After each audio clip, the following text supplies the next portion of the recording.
Dr. Kary Mullis was awarded the Nobel Prize for his invention of the polymerase chain reaction, the PCR.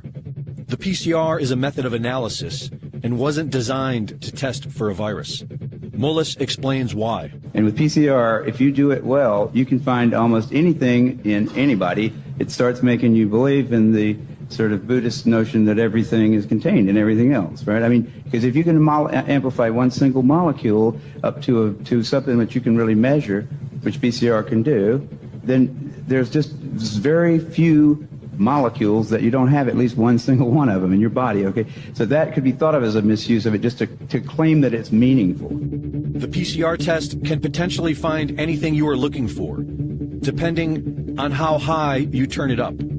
And this is exactly what has been done. The official protocol given for the PCR testing of COVID-19 created a floodgate of false positives to skew the results. They call it asymptomatic because it's a lie. These people don't have symptoms because they don't have COVID. They do it today because they've done it in the past and always gotten away with it. 30 years ago, Anthony Fauci, head of the NIH, made a name for himself by pushing for higher doses of the deadly drug AZT, an old cancer chemotherapy too dangerous for approval, onto AIDS patients.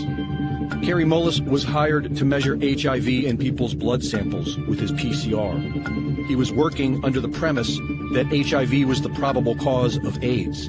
But when he went looking for the proof, he found there was none. They just made it up. What is that paper? Who do I go to for that? And I looked around, I asked a couple of virologists at that company, and they said, no, you don't have to reference. I said, I have to reference that because I don't know where that came from. How do I know that? And it turned out that nobody knew it. And I was getting really freaked about that. That's when I first started saying, they don't know.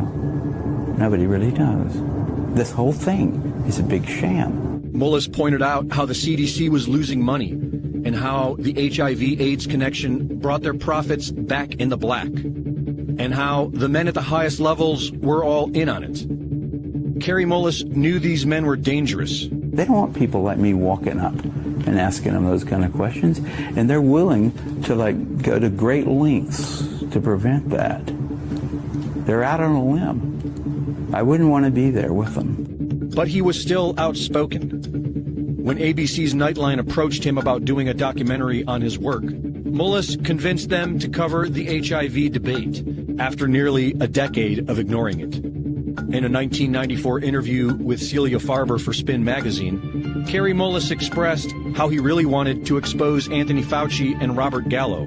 He said that he'd be willing to chase the little bastard from his car to his office, a Nobel Prize winner trying to ask a simple question from those who spent $22 billion and killed 100,000 people. It has to be on TV. I'm not unwilling to do something like that. Unfortunately, not many people were listening back then. And on August 7th, 2019, just about 3 months before the first utterance of COVID-19, Kary Mullis, age 74, a Nobel Prize winner, inventor of the PCR test, a man who was once willing and eager to expose Anthony Fauci, quietly died of pneumonia. The timing of it all is mysterious to many of us.